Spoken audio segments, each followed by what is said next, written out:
Паводле крыніцы ў медыакампаніі Deutsche Welle у новым нямецкім урадзе Берлін нарэшце змякчыў правілы візавых квотаў і цалкам зняў абмежаванні ў выдачы гуманітарных візаў для пераследаваных беларусаў, што стала унікальным выпадкам у нямецкім законе. Гэта аб'ектыў, я Александра Пуціла. Што яшчэ сёння ў выданні?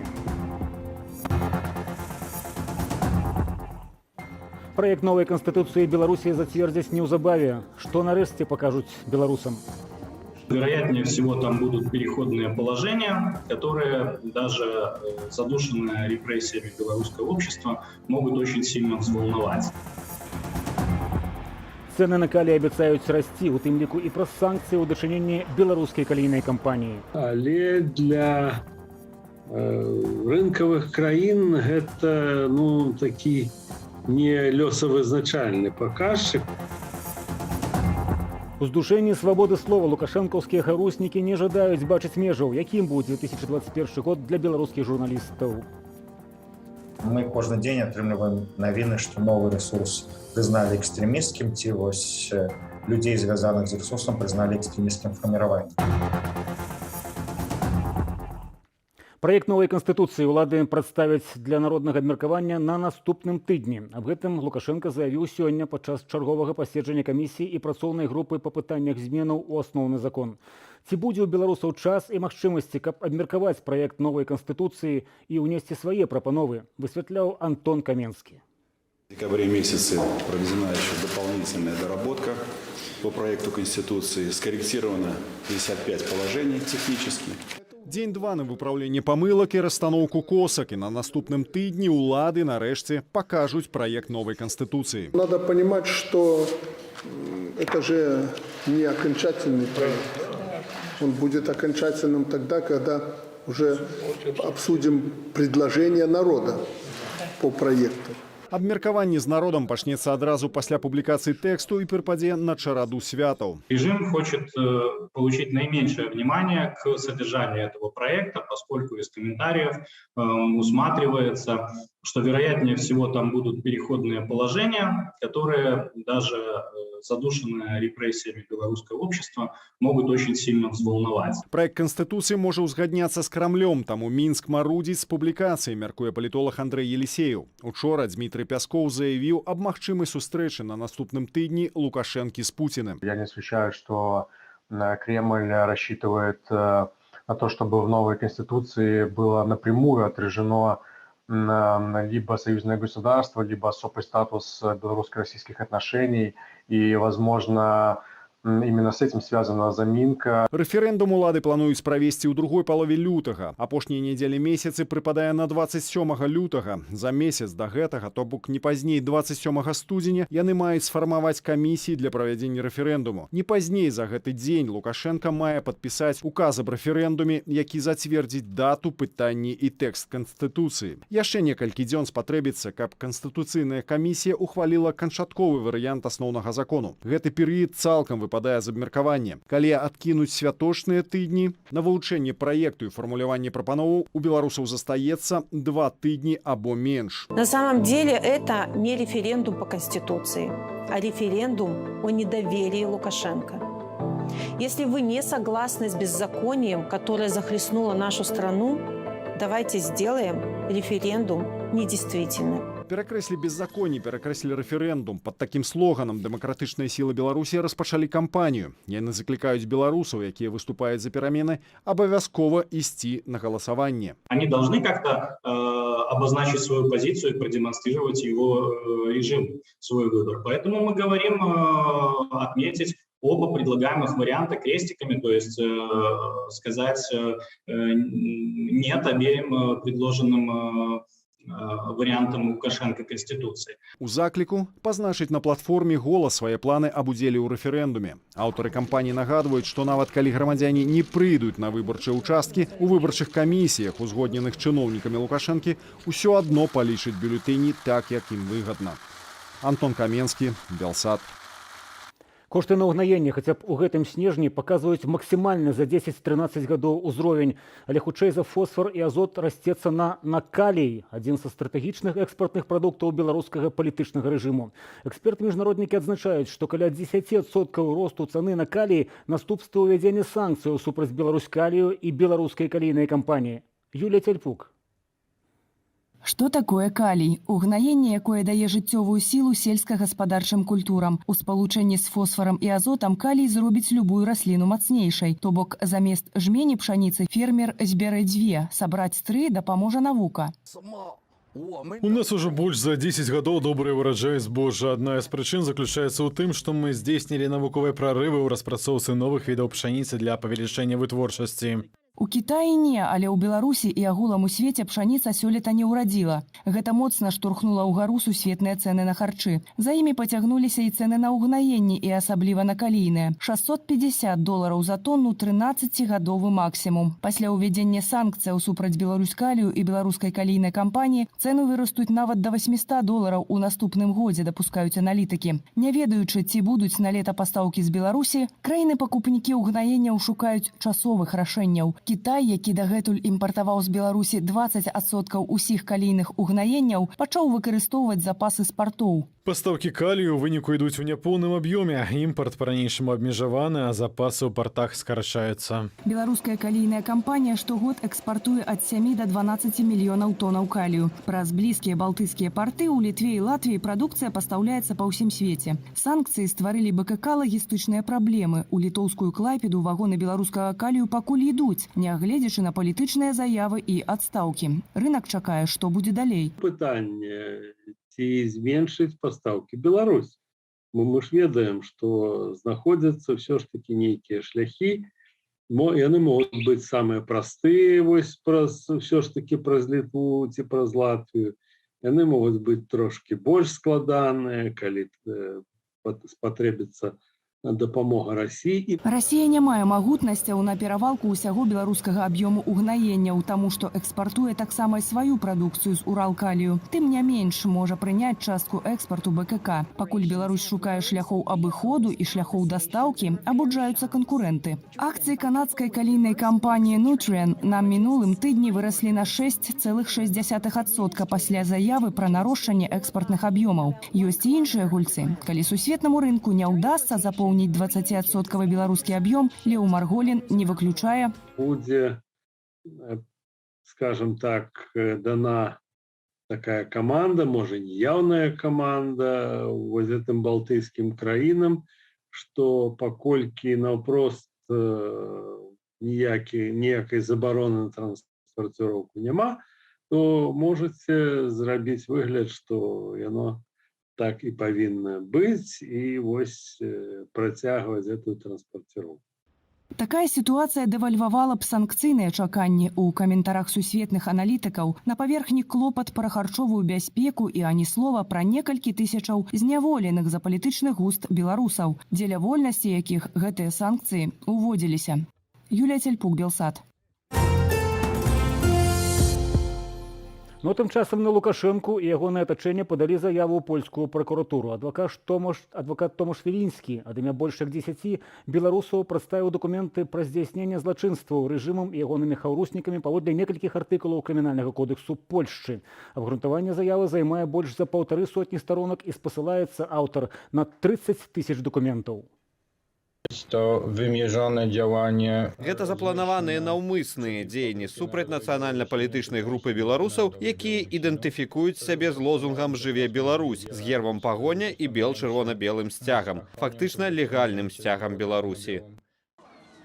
Апроч геноциду супраць нацыянальнай палітычнай групы беларусаў у прадстаўленым абвінавачванні адзначаныя злачынствы супраць мігрантаў, злачынствы супраць палітвязняў палякаў, згон самалёта Ryanair, а таксама незаконныя пагрозы на адрас апазіцыйных актывістаў. У студзені Томаш Вілінскі плануе звярнуцца з падобнай заявай у міжнародны суд у Гаазе. Наша Ніва назвала чалавекам году Дар'ю Лосік, жонку блогера Ігара Лосіка, асуджанага на 15 гадоў зняволення. Выданне патлумачыла, што за імем Дар'і стаяць тысячы родных палітвязняў і ўсе яны асобы 2021 года. Між тым ціск і пераслед нягодных, нязгодных у краіне не спыняецца. Падрабязней пра сённяшнія працэсы Ірына Дарыфійчук. У судзе Ленінскага району Менску Марына Клімчук пачала разгляд крымінальнай справы супраць Златы Януковіч. Яе абвінавачваюць ва ўдзеле ў дзеяннях, што груба парушаюць грамадскі парадак. Злата – дзяўчына з вядомага фота з леташніх пратэстаў, на якім 10 жніўня жанчыны стаяць у шчэпцы перад сілавікамі, баронячы мужчынаў ад затрымання. Дзяўчыну затрымалі сёлета ў кастрычніку, на праўладных каналах з'явілася так званае пакаяннае відэа з ёй. 10 августа 2020 года я под действием эмоций вышла на митинг на Немиге, стояла в сцепке. На арыштаванага амаль месяц таму журналіста Андрэя Кузнечыка завялі крымінальную справу, паводле якога артыкулу вінавацяць журналіста родным не паведамілі. Чакаецца ягоны перавод у Менскі следчы ізалятар нумар 1 на вуліцы Валадарскага. З 25 лістапада Кузнечыка тройчы пакаралі 10 сотнямі арышту паводле адміністратыўных артыкулаў. Сваёй віны журналіст не прызнаваў. Незадоўга да затрымання ён напісаў тэкст, дзе патлумачыў, чаму застаецца ў краіне. У цяперашніх умовах мне здаецца меншай пакутай адбыць у вязніцы прыдуманы тэрмін, чым развітацца з радзімай на няпэўны аж да скону час. Хоць тут я магу фатальна памыляцца ў тым, наколькі далёка могуць зайсці рэпрэсіі. Сузаснавальніка онлайн-выданняў Куку.орг і Village Беларусь ды ўладальніка прасторы галерэя «Унескладовая» Александра Васілевіча пакінулі за кратамі яшчэ на 2 месяцы. Палітвязня трымаюць у ізалятары з леташняга жніўня. Аб працягу тэрміну ўтрымання пад вартай паведаміла ягоная жонка Надзея Зелянкова. Перадае вітанні і шчыра дзякуе за лісты, пасылкі і перадачы з калядамі. Адвакатку Лізавету Матвееву, якая абараняла палітзняволеных, у тым ліку журналістаў Белсату Владзіміра Мацкевіча і Ірыну Слаўнікаву, пазбавілі ліцэнзіі. Яе выключылі з Менскай гарадской калегіі адвакатаў, нібыта за дысцыплінарны праступак. Лізавета Матвеева не з'явілася на пазачарговую пераатэстацыю, паколькі абскарджвала яе правядзеннем. Ірына Дарыфійчук, Белсат. Губазік паведаміў пра затрыманне 6 асобаў, якіх абвінавачваюць у тэрактах. Гаворка пра здзейсненыя і выкладзеныя ў тэлеграм-групе «Буслы ляцяць» відэа з дронаў, на якіх бачныя скідванні на тэрыторыі аб'ектаў пракуратуры і раўсаў вадкасцю з гаручым. Ну і тым часам палку уганараваных высокім статусам экстрэмісцкае фармавання прыбыла кампанію Белсату і Белапану. Цяжкая рука пакулішча Кубракоўская Міністэрства ўнутраных справаў узбагацила медыярэсурсамі «Радыё Свабода». І ў гонар гэтага сёння ў сваім доме з выбіццём дзвярэй быў затрыманы журналіст «Радыё Свабода» Олег Груздзіловіч, як падазраваны па крымінальнай справе аб масавых закалотах. Якім увогуле стаў адыходны год для беларускай журналістыкі, падсумуе Уладзімір Старыковіч. Ператрусы ў рэдакцыях і кватэрах супрацоўнікаў медыяў, прызнанне інфармацыйных рэсурсаў экстрэмісцкімі і іх блакаванне, арышты і рэальныя тэрміны зняволення для журналістаў, вымушаная рэлакацыя. Вынікі 2021 году для айчыннай медыяпрасторы падсумавала Беларуская асацыяцыя журналістаў. 2021 год стаў рэкордам па крымінальных справах супраць журналістаў. Такога ніколі не было. На дадзены момант у нас 31 чалавек знаходзяцца за кратамі, і все гэтыя людзі сядзяць па крымінальных справах. Беларусь увайшла ў 5 краінаў свету, дзе за кратамі найбольш прадстаўнікоў сродкаў масавай інфармацыі, сведчыць даклад Камітэту абароны журналістаў. У нашай краіне за кратамі цяпер 31 журналіст, сярод іх 5 асобаў, звязаных з Белсатам. Журналісткі Кацярына Андрэева, Дар'я Чульцова, Ірына Слаўнікава, вядоўцы і аўтары тэлепраектаў Уладзімір Мацкевіч, Павел Вінаградаў. Люди маюць смартфоны, ёсць інтэрнэт, і адарваць, адрэзаць і рэдакцыі, которые былі вымушаны эміграваць за мяжу ад інфармацыі, ад крыніцаў інфармацыі, практычна немагчыма. Я думаю, што і Белсат, і калегі з іншых сродкаў масавай інфармацыі змогуць вытрымаць, таму што гэта абсалютна патрэбная справа.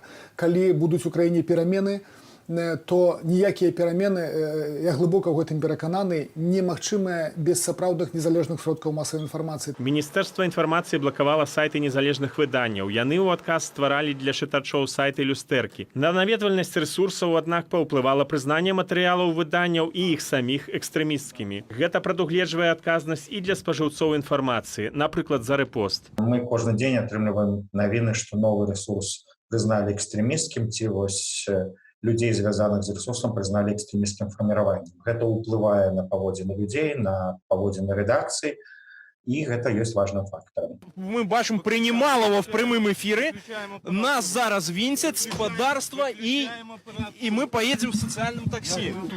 Як удаецца выконваць свае прафесійныя абавязкі журналістам і рэдакцыям ва ўмовах пастаяннага ціску, рэпрэсій і пераследу? Пагаварылі з калегамі. Мы перезапустились, мы приняли решение, что нам нужно продолжать свою работу, несмотря ни на что. Каждый месяц мы стараемся наращивать, мы от того фокуса, который был избран в самом начале, общественно-политических тем, он потихоньку растет, у нас появляются тематики спорт, культура, и это позволяет расти в охватах. Паводле Барыса Гарэцкага, нягледзячы на абмежаванні, беларускае грамадства прагне незалежнай інфармацыі, а таму пад поўны кантроль узяць інфармацыйную прастору не атрымалася. Што праўда, маніторынг БАШ паказвае, 2021 год найцяжэйшы перыяд за ўсю гісторыю медыясектара Беларусі.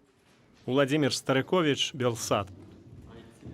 Шмат хто прайшоў тэрміновую службу ў Беларусі, называе гэты час змарнаваным. Зброя і казармы паўвекавой даўніны, ментальнасць афіцэраў, захраслая ў савецкай эпосе паказуха і бессэнсоўная праца замест баявой вучобы.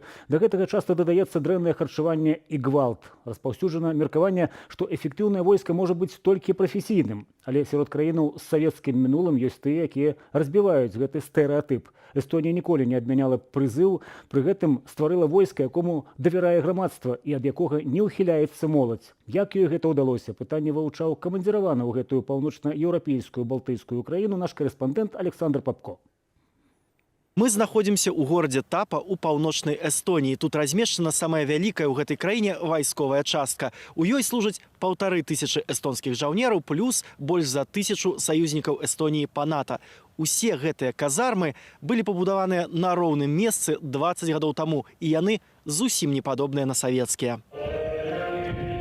Ёсць меркаванне, што добра падрыхтаваным можа быць толькі прафесійнае войска. У 7000-най эстонскай арміі мірнага часу прафесійных вайскоўцаў толькі крыху больш за палову. Астатніх салдатаў прызываюць.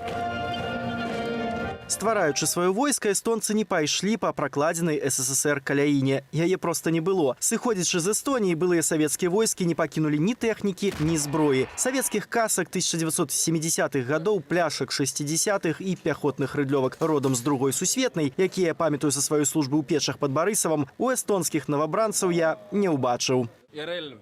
У баявы рыштунак уваходзяць бронекамізэлька, разгрузачная сістэма і зброя. Заплечнікам мы, як правіла, карыстаемся ў марш-кітках і ў палявых лагерах. Штодня мы яго не носім. У камплект уваходзіць яшчэ шлем. Рыштунак у цэлым зручны. Казарма – гэта нязвычная для тых, хто служыў у беларускім войску зала на 120 чалавек, падзеленая на 3 памяшканні. Тут кожнае аддзяленне з 10-12 чалавек жыве ў сваім пакоі. У казарме ёсць душ, але галоўным сюрпрызам для мяне стала сауна. У адрозненне ад беларускай арміі, эстонскія салдаты не мятуць апалае лісце і не ўкладваюць снег у квадратныя сумёты. Прыбіраюць тэрыторыю цывільныя фірмы. Помощь бойцов тоже используется, но, разумеется, в пределах разумного. То есть нет смысла того, чтобы призывать солдата на службу, чтобы он просто чистил снег. Лучше вместо этого проводить ему более грамотное обучение. Займаюцца байцы звычайна з 8 раніцы до 5 вечара. У вольны час яны могуць пагуляцца ў PlayStation, схадзіць у качалку, бібліятэку, кіно ці кавярню. Ляжаць на ложках таксама дазваляецца. Незаняты солдат, патэнцыйны злачынец тут не гавораць. Я могу уже как минимум 3 вещи назвать, с которыми мне помогла служба. Конкретно в эстонской армии. Да? Это понимание и знание эстонского языка. Я его до этого знал, а сейчас улучшил в очень много раз. Я научился обращаться с оружием, я научился выживать в лесу, я научился оказывать первую помощь пострадавшему. Нават у спецыялістаў тылу курс маладога байца заканчваецца марш-кітком на 35 кіламетраў. За сваю службу гэтыя хлопцы выстрэльваюць нашмат больш, чым 18 патронаў, якія я ў свой час стрэліў са свайго калашнікава. 6 з іх былі халастыя. Iseenesest väga lihtne relv. Гэта аўтамат Р-20 Раха. Далейшае развіццё улюбёнай зброі амерыканцаў, вінтоўкі АР-15. Зброя насамрэч вельмі простая. Паколькі мы служым у артылерыйскай частцы ў экіпажах самаходных гаубіц К-9, у нас была паўза ў стралковай падрыхтоўцы працягласцю ў 2 месяцы. Апошні раз мы стралялі літаральна учора і пазаўчора па 100 стрэлаў кожны дзень. Сучасная разумная тэхніка шмат рэчаў робіць сама, таму навучыць салдат з ёй абыходзіцца прасцей, чым 20-30 гадоў таму. Гаубіца К-9 паўднёва-карэйскай прадукцыі. Гэтая машына з бартавым камп'ютарам здольна адправіць у одну кропку 3 снарады ўсяго за 5 секунд. І вось такой разумнай і складанай тэхнікай кіруюць выключна салдаты тэрміновай службы. І яны спраўляюцца, гавораць афіцеры. Кожны год у эстонскае войска прызываюць больш за 3000 новабранцаў. Тэрмін службы ад 8 до 11 месяцаў. 60% прыходзяць добраахвотна. Александр Попко, Белсад. І час на аб'ектыў сёння скончаны. Далей традыцыйная ў чацвер размова Руселіка. Ці можам мы ацэньваць усё, што адбываецца ў гаротнай Беларусі за панаваннем Лукашэнкі як гуманітарную катастрофу? Пра гэта наш аўтар паразважае са старэйшым дарадцам Святланы Ціхановскай, Франакам Дачоркам. Глядзім разам неўзабаве. Добрага вечару.